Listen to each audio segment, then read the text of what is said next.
a lot blown up on Twitter about Angel Reese following you around, pointing to her ring finger and taunting you. Honestly, I have no idea. New footage from Caitlin Clark and Angel Reese's shocking IG Live confrontation has just gone viral. What started as a casual chat between two rivals quickly spiraled into a tense exchange that no one saw coming. But the truth behind this confrontation runs deeper than what you saw on screen. And I have every detail they don't want you to know. The flagrant foul that exploded a rivalry. In your perspective, just what you saw on that play, how you interpreted what happened.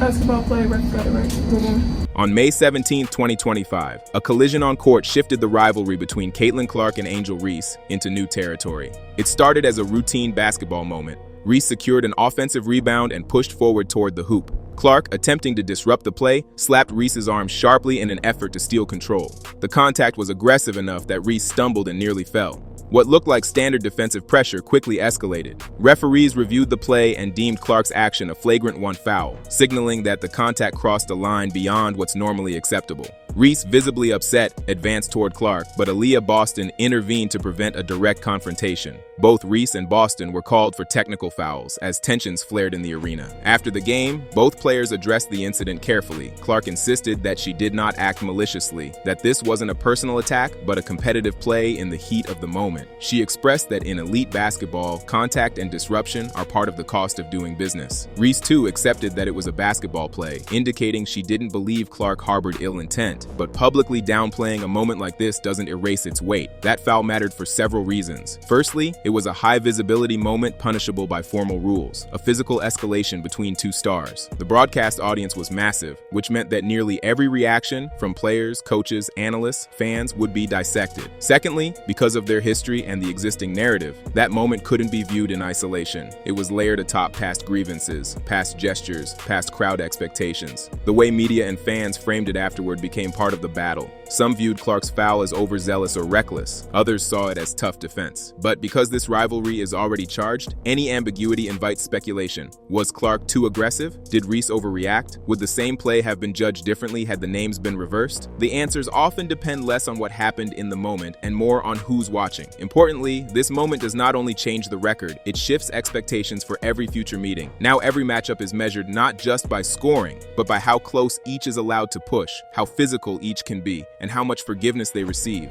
It's no longer just two athletes competing. It's a narrative in motion. Allegations, booing, and the investigation. You want to get me in trouble? They won't take it personal. It's okay. You don't know.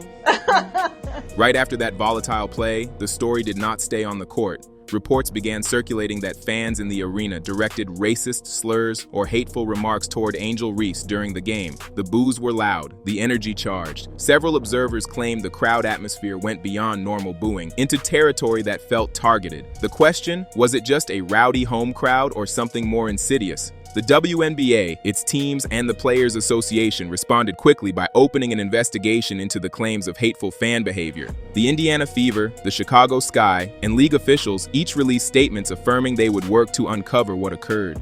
No space for hate became more than a slogan. It became a tested promise. In public remarks, Clark said she did not personally hear any racial comments, citing the overwhelming noise level in the stadium. But she also expressed that silence doesn't disprove claims.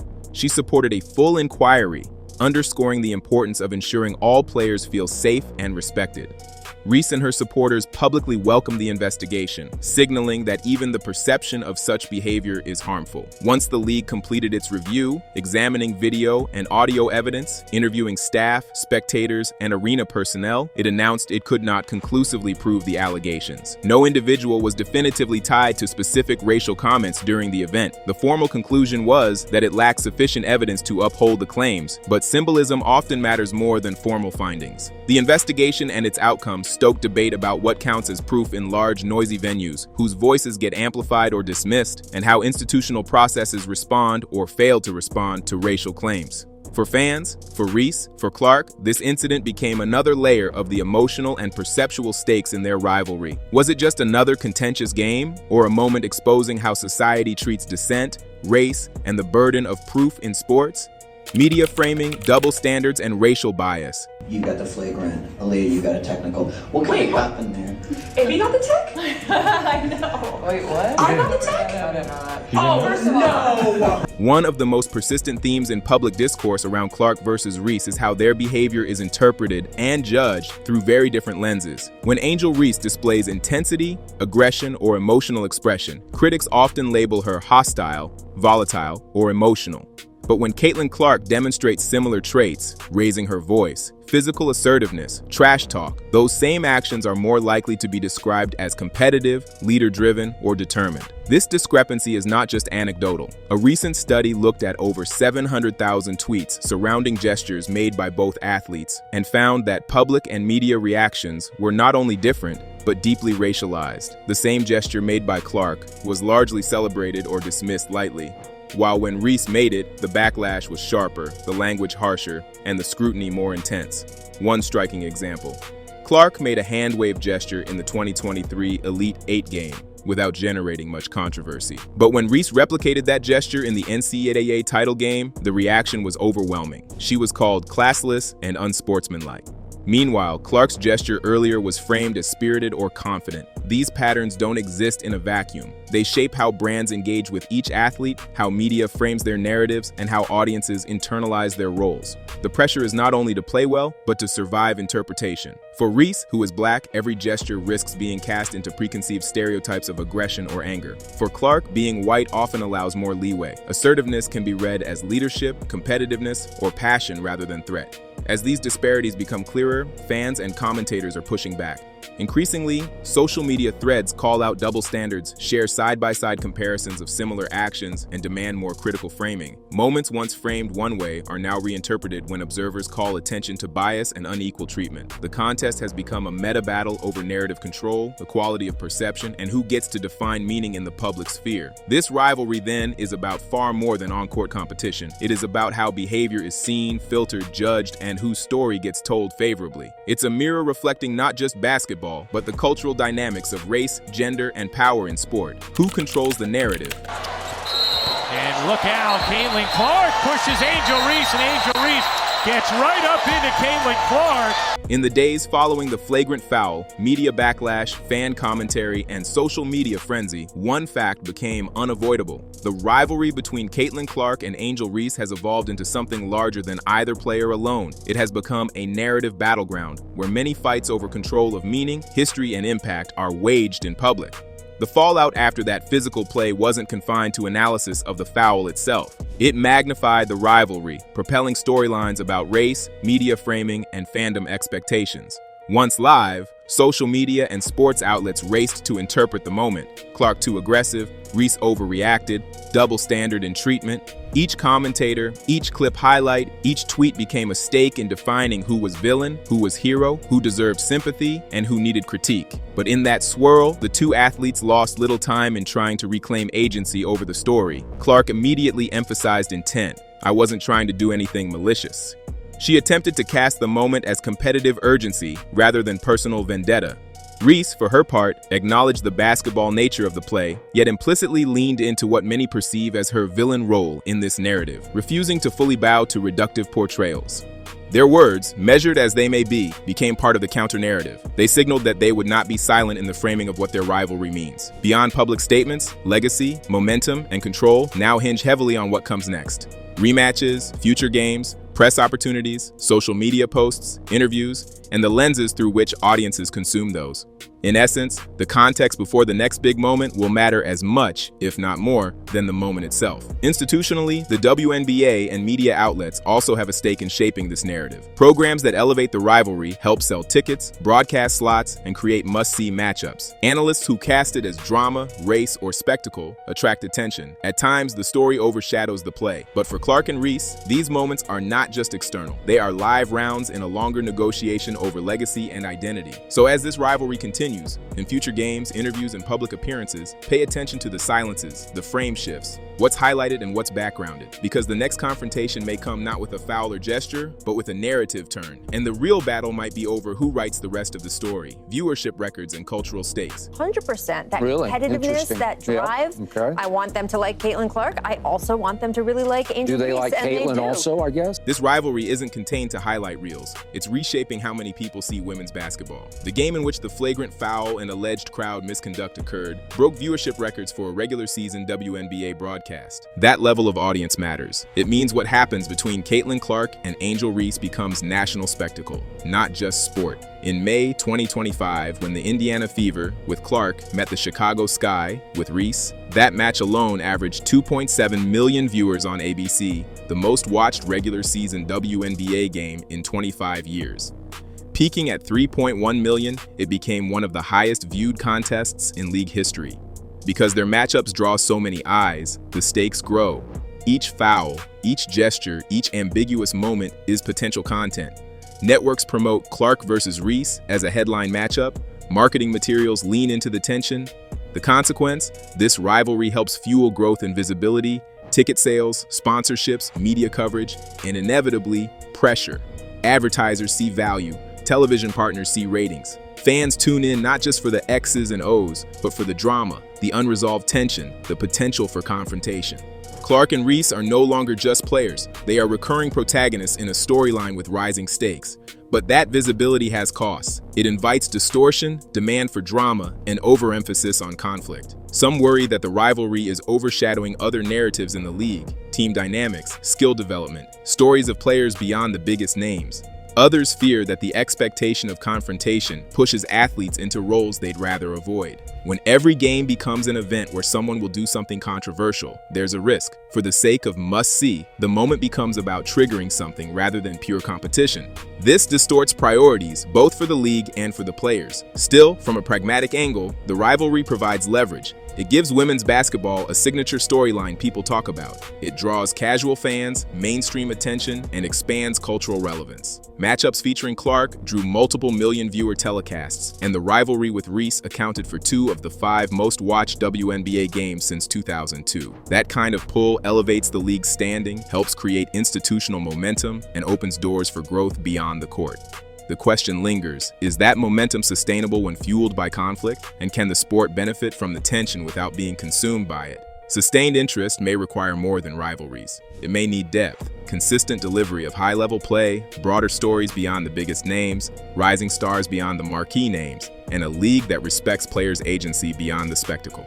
If the next Clark versus Reese moment is simply another token fist pump rather than genuine competition, fatigue may set in. Moreover, when drama becomes expected, nuance often suffers. Fans and media may escalate interpretations, lean on tropes, and value performance of conflict over performance of sport. The danger is that actions are judged not on play, but on narrative framing, rewarding those who generate heat rather than those who steady it. Yet it's not inevitable that this becomes a show of friction above performance. Clark and Reese both have spoken of wanting their games, their leadership, and their skill to matter more than headlines. When the narrative allows space for that, the rivalry can be more than spectacle. It can become motivation, elevation, transformation. In sum, this rivalry has unlocked extraordinary growth for women's basketball, but the challenge ahead is preserving what is real: the competition, skill, genuine rivalry, while resisting a drift into chronic sensationalism. What the league, media, and fans choose to emphasize next will determine whether the Clark vs. Reese story remains a celebration of sport or becomes a perpetual press cycle. Social media, trolls, and the human toll. Incredible underneath. Caitlin Clark says, what the hell is Come that? on! Caitlin Clark says, what the hell is that, to the ref? And then she says, and most basketball people say, that's a take foul. Instead of a layup, we're going to make you earn it. I think Angel would miss one or both of those free throws instead of getting a...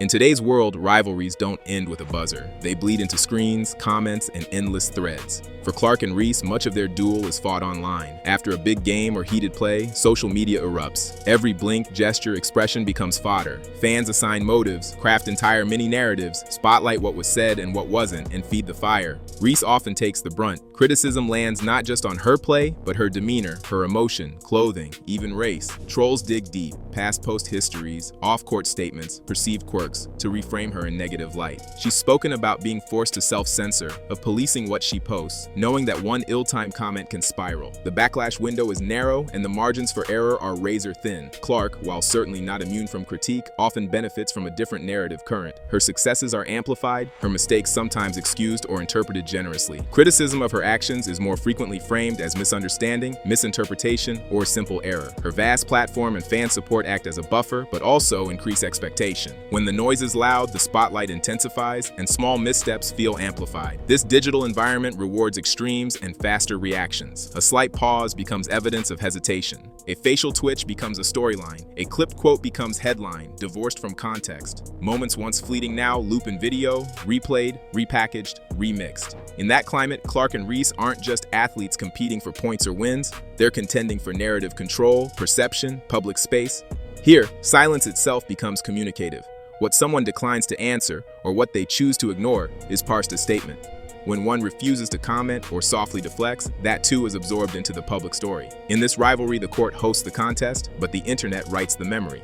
And therein lies the danger. When meaning becomes divorced from play, when narrative control outweighs actual action, rivalry risks being consumed by image more than sport. What matters less is what actually happened and more how it's framed, who frames it, and whose shadows are amplified. In this match between Clark and Reese, the pen might just cast a louder spell than the layup. If you like, I can pull real social media quotes from Clark, Reese, or fans that illustrate this section, so you have primary voice woven in. Do you want me to grab those?